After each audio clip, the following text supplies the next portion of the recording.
An elegant looking cake that celebrates the flavors of Mexican chocolate and toasted pumpkin seeds.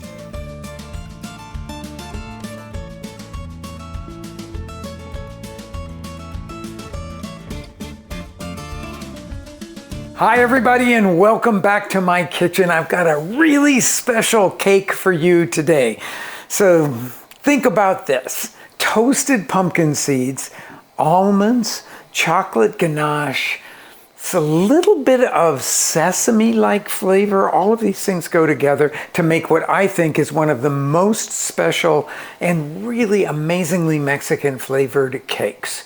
So there's some parts to this, so let's go through it step by step. I'm going to be using a 9-inch springform pan here. You need the height for this. The first thing that I'm going to do, I've already cut a piece of parchment to fit the bottom of it, but the first thing that I'm going to do is just spray the edges and the bottom with a little bit of oil there. Goes a lot faster that way. Fit this parchment circle in here and make sure that it's completely flat.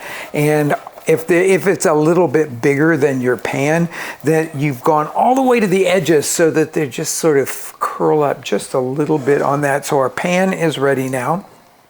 The kind of cake that we're going to make is a rich, textured sponge cake, basically. Don't run away from that, okay? Because sometimes people think sponge cakes are going to be really sort of dry and uninteresting. This is a very rich, textured one. And we start with eggs in the bowl of your mixer, and I'm going to add a cup of sugar to that. And then I've put it here over simmering water, not really boiling water. And I'm going to warm this mixture up. This is actually a very essential part of it. Now, if you're one of those people, say, that has only a glass bowl for your mixer, you would want to do this in a metal bowl over this and transfer it, because your glass might break over the simmering water like this. Now, temperature that you're going for, if you have a little thermometer like one of the instant reads, is about 160 degrees. So you want it to be warm to the touch, but you don't really have to use a thermometer for this part of it. You can just use your finger. And so right now I would say it's lukewarm, so about 110, 120. And once this gets hot, then I'm going to put it onto the mixer and just beat it and beat it and beat it until it's cool again. That'll really take about 10 minutes. Now, we heated up that egg mixture, but we did it over gently boiling water. And there's a reason that we do it that way. If you put it directly over the flame, you would just get sweet scrambled eggs. And we heat them up to stabilize the batter, because as we whip it, we can trap a lot of air in there, but we want it to stay in there. Okay, I think this is ready now. Yes, it is hot to the touch. Okay. I'm going to leave this whisk here and pick up the whisk attachment to my stand mixer, and then secure this guy on, get the whisk attachment up and secured, and then I'm going to turn this on and I'm going to just let it go. I said it'd take about 10 minutes. It might be less than that, but I want to be able to feel that bowl and know that it's completely cool. Now, you'll be amazed, if you've never done this before, that mixture, that egg mixture, will actually triple in volume and become quite stable. And then we will add our dry ingredients to it, and then we'll add our buttery mixture to that.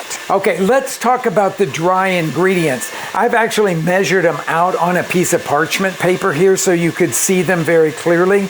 This is almond flour, which is easily purchasable in pretty much any grocery store these days. This is toasted pumpkin seeds, the kind that you would find in the snack aisle of your grocery store. They're salted and toasted already. I got a little salt and I've got a little bit of cornstarch. So for your gluten-free friends, this is a completely gluten-free a cake here. So I'm just going to pick all of this up and slide it into our food processor here. And then I'm going to pulse this until those pumpkin seeds are as fine as I can get them. Lots and lots of noise making this cake. Okay, once it looks like everything is very, very finely chopped, I'm just going to leave this mixture here in the bowl of the food processor. So let's talk about the buttery elements that go into this. And what I have here is some melted and cooled butter. Okay, that's to start with. I'm going to add just a teaspoon of toasted sesame oil to this. A little goes a long way when you're talking about sesame oil. A quarter of a teaspoon, just a tiny little bit of almond extract. Too much of that and you'll notice it really strongly. I have some tahini here. So that's your sesame paste. And I'm going to put 3 tablespoons of that in with this melted and cooled butter here. And we're down to our very last ingredient, which is about half of a grated zest of a lime. Okay, all set there. I'm going to use a rubber spatula to mix all of this together. We've got dry ingredients, buttery ingredients, and we've got this beautiful base to our cake, which is the sugar and egg mixture. I'm going to tell you it's going to take a couple more minutes for this to cool off, and then I'll meet you back here when we're ready to combine all of the ingredients.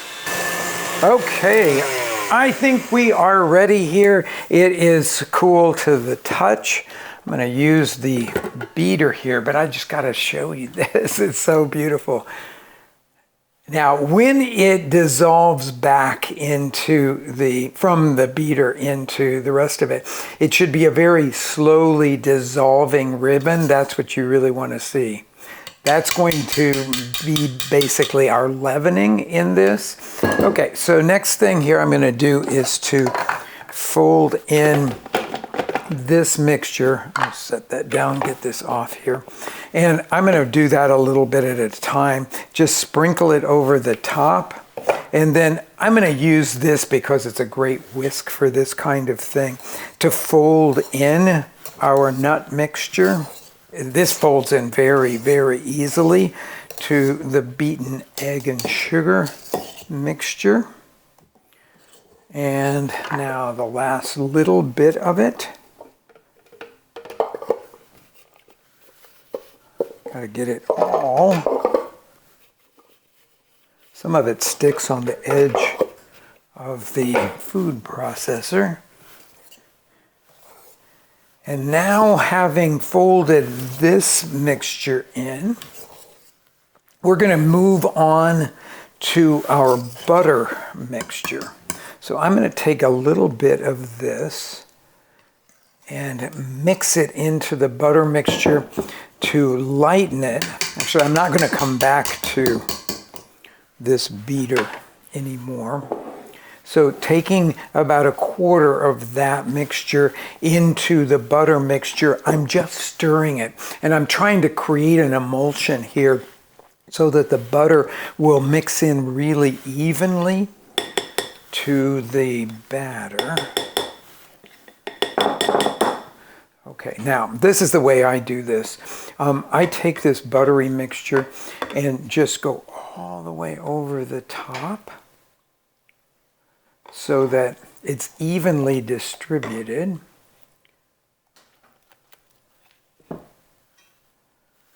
And then very gently start folding. So that folding technique of going right down in the center, coming up around the edges and folding batter up and over, it's what you want to do here. That butter mixture is super heavy and it will fall to the bottom unless you do this step really well, really gently. So I'm moving my bowl around, cutting down through the middle, moving the bowl around, cutting down through the middle, folding up around the edges.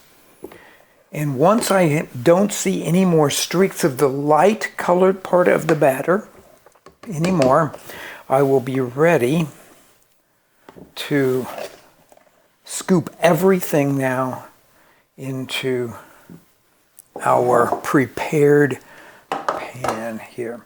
So the next step, because this is that light, airy kind of cake, I don't want to deflate it at all. So I'm going to hold my bowl kind of low down here and scoop everything in.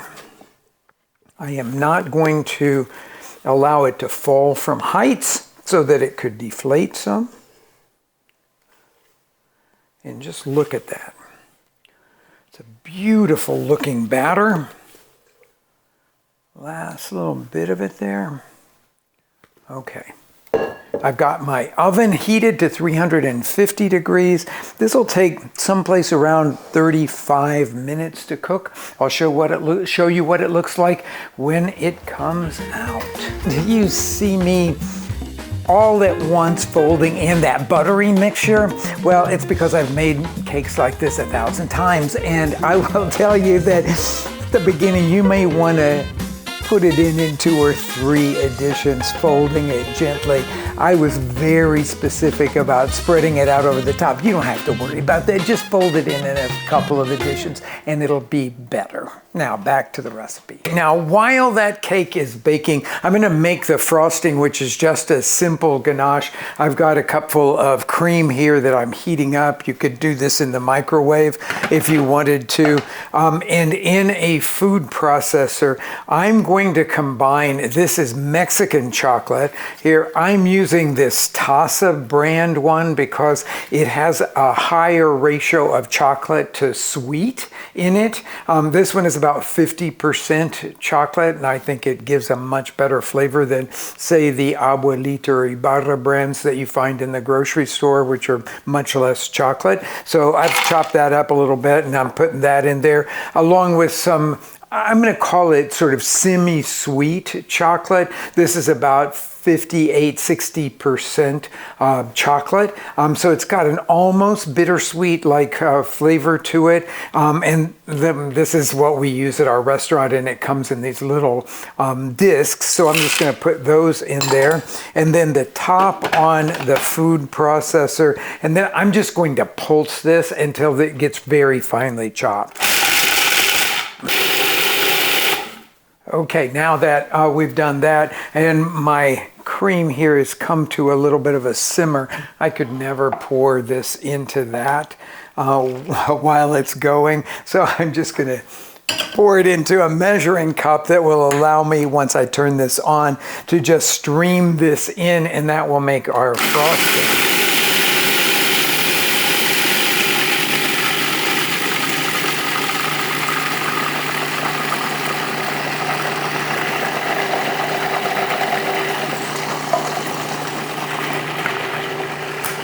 Everything is beautifully incorporated now. I'll show you what the consistency looks like when it's hot here.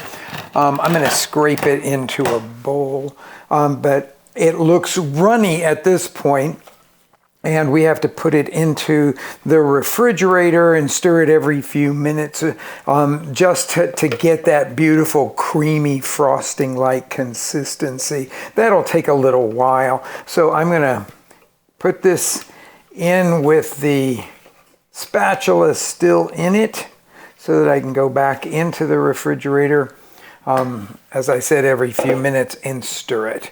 And then we've got a frosting ready. The cake is done now. I will show it to you here. You can test it with a toothpick, you could test it with a cake skewer. You want to make sure that in the center that it is completely clean, as this one is. I'm going to, it's a little bit dipped in the middle, but I can level that off after it's completely cooled. So when this is cooled and the ganache has gotten its consistency of frosting, I'll meet you back here to finish the cake. Okay, this ganache is perfect. It's thick and delicious looking and spreadable. I cooled the cake off completely and then removed it from the ring of the springform pan and then leveled it off so that it would be an even layer there. And now all we have to do is to scoop this beautiful ganache onto the top of this cake and begin to spread it around. For a simple cake like this, even though the flavor of it is incredibly delicious, I like to keep the frosting part of it pretty simple here. So spread it around, and then I like to just simply make some swooshes in it. So once you've gotten it to the edges of the cake, then you can go back over it and just do these little swooshes like that.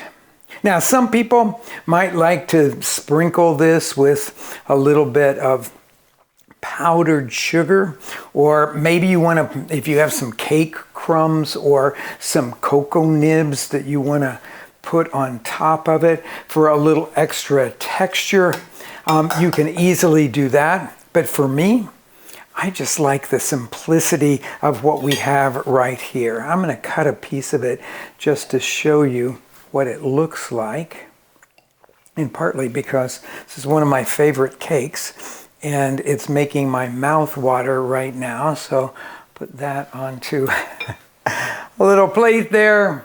We have our almond and toasted pumpkin seed cake with a little hint of sesame and a beautiful Mexican chocolate ganache frosting. Just waiting for me to take a bite.